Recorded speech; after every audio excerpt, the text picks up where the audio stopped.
Hello. Welcome to the Nerdy Folks Podcast, a conversation about the nerdy things we love and the things that matter most. My name is Matthew Seipel Anderson. And I'm Katie Seipel Anderson. We are the hosts of the Nerdy Folks Podcast. We love this community, and we're glad you're with us today.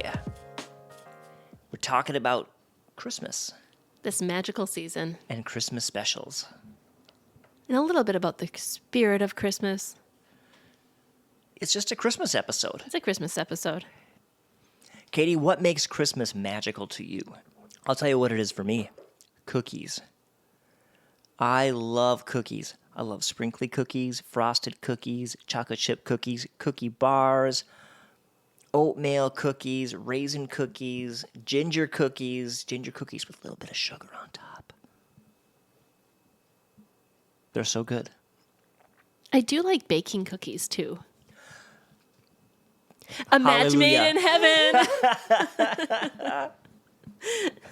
There's something a little sweet about baking in the Christmas season. It's hard to find the time to actually do it, and I usually then default to chocolate chip cookies because those are by far the easiest for me to make, and everyone likes them. And so you just make chocolate chip cookies, and it's great. It's fun. It brings everybody together. The kids love it. It's fun. I do like the additional family time. I like the lights and doing the Christmas tree and some of the Christmas traditions. We've been having fun hiding the elf on the shelf. We have been. I think there's more you can do with that, and all we do is have the little elf guy and hide him every day. And the kids get to try to find him. And so the kids will get into it too. They'll take turns hiding the elf for the other kids to find and for us to find. It's pretty fun. It's very fun. They get very excited. And we don't let them play with the elf year round. This is just a Christmas time. Right. And don't tell the kids, but we actually got another elf so we can have a little bit more fun with it. But it's a secret, so don't tell the kids.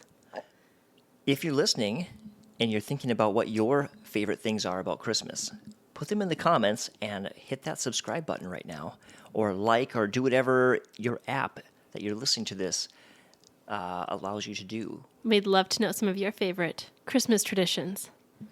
Something we did recently was get a tree, and we brought the kids to a place near our house, actually, to find a tree. And of course, they chose the very tallest tree that we would let them get. Yeah, the biggest tree that fit within our budget. And it was so tall that when we brought it in the house, it completely scraped the ceiling.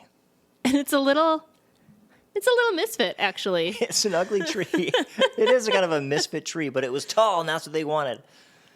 It's funny. Yeah, yes. It's very fun. Isn't there a TV show or a movie where they have a big tree and they can't actually get it in the house, and does it blow out a window or something? Yes, in fact, it is number 6 on the IMBD Top 100 Christmas Movies of all time, National Lampoon's Christmas. Oh, National Lampoons. That's right. All right. What's the top 10? Matt looked up the top Christmas movies as we were preparing for this episode. Okay, top 10. There are a few big surprises on here, and I don't know whether to start at 10 or 1. The number 10 movie is a surprise, Gremlins. I haven't even heard of that movie. What? You never heard of Gremlins from the 80s? How are Gremlins Christmassy? Well, it took place during Christmas. Look it up. It's kind of spooky and weird. Anyway, Gremlins, number 10. Elf, number 9, not too surprising. 8, A Miracle on 34th Street. 7, A Christmas Story, which I would have thought would be higher up on the list, actually. You'll shoot your eye out. That's what I think of when I think of the Christmas Story. My point exactly. Number 6, National Lampoon's Christmas. Number 5, a favorite of mine, Rudolph the Red-Nosed Reindeer. Number 4, Home Alone. That's kind of a classic. That's a fun one. Number 3, A Christmas Carol. Another classic. These are all classics, really. Well, not number 2, Die Hard. Die Hard. You know what? Die Hard is a classic. I think because cable TV has run Die Hard around Christmas so much, it's like now a Christmas movie. It's a Christmas movie. Okay. All right. And I think some of the cable stations edit it a little bit, so it's a little less rated R, maybe more PG-13. You're all gathered around the Christmas tree with the man. kids and playing Die Hard. Yeah. Bruce Willis is dropping F-bombs. Oh boy. I suppose it depends on what kind of Christmas movie you're looking for. To each their own. And number 1 is It's a Wonderful Life. That is a classic. Every time a bell rings, an angel gets its wings. Oh, that's right. I just always think about how the main character was at such like a low place in his life. He was like really at that like lowest place. It's quite a heavy movie. It's in a heavy some movie, ways. but it does really like it references a lot about the being grateful at Christmas time, the what's truly important at Christmas. You know, if you think about it, that character he was at the end of his rope, he was super stressed out because of work and financial things. And I think a lot of people probably just feel that way this time of year. It's like the end of the year. It's been a long, hard year. And everyone's excited to turn a new page at New Year's. And this guy, thankfully, gets a second chance and realizes what's truly important. But, whew, it's relatable. Another relatable one is the Rudolph the Red-Nosed Reindeer one. Matt and I were talking a little bit about misfits, especially when we were looking at our tree and we're like, yeah, it's kind of a little bit of an oddball tree. Rudolph ends up on the island of misfit toys along with his posse that he's picked up. And it's populated by all these toys who are good toys that want to make a difference in the life of a child, but they're not able to because they're different. They're just odd. And so they ended up at this island of misfit toys. And like you said, I think a lot of us can really relate to that. I think everybody at some point can relate to that. Everybody wants to fit in. Everybody wants to have a life that means something or that you feel like you do something positive with your life. And everyone has felt the sting of frustration, I think, when it's not working out for you or you're feeling rejected or something like that. I also think there's an easy connection between that story and the redemptive story of Christmas. You know, Christmas is all about God coming down into this place of vulnerability and humility because he loves us and he wants to show us about the kingdom of God, and then eventually Jesus dying, raising from the dead, and offering redemption for us. You know, it's interesting because from the standpoint of like a savior and a king and God, he really came in a misfit kind of way. He definitely didn't fit what a lot of the people had expected for their savior. There is a song, a Christmas song by a guy named John Mark McMillan, and the lyrics encapsulate this idea so perfectly. I'm going to read just a little bit of it. It says this: "We thought you'd come with the crown of gold, a string of pearls and a cashmere robe. We thought you'd clinch an iron fist and rain like fire on the politics. But without a sword, no armored guard, but calm and born in mother's arms, the government now rests upon the shoulders of this baby son." And it's so cool how that's how God chose to offer salvation to the world, is through grace, through humility, through love, through sacrifice. And Rudolph, who's kind of a misfit himself because of his glowing red nose and all that, he sees the misfits, he has a heart for them, and he brings Santa back, and they rescue all the misfit toys, and they deliver them to the children. And it's actually kind of a really beautiful picture of redemption, of salvation, of a second chance. And of hope. And of hope, yeah. And so maybe that's what Christmas comes down to, is it's a message of hope. It's a message of a second chance and a hope for a brighter future. So, you may feel like a misfit. I think most of us do at some point. Maybe some of us feel it a little more acutely than others, but if you feel like a misfit, just remember that God sees you as special. God sees you as someone special and worthy of love.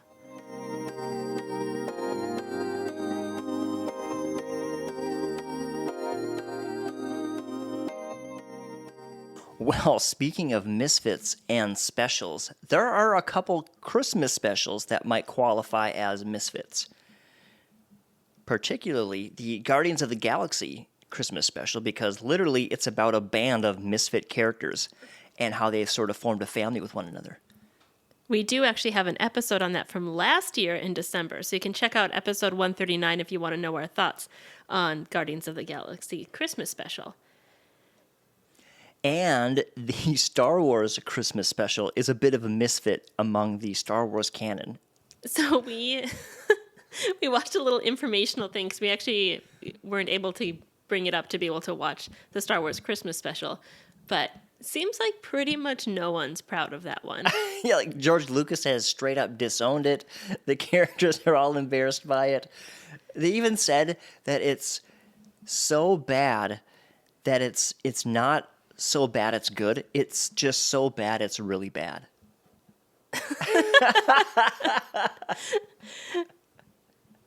It's probably one of like the first Christmas special type things from world or a phenomenon that's still rolling today. Right. It's like, just forget about that one. Let's pretend that we didn't do that one.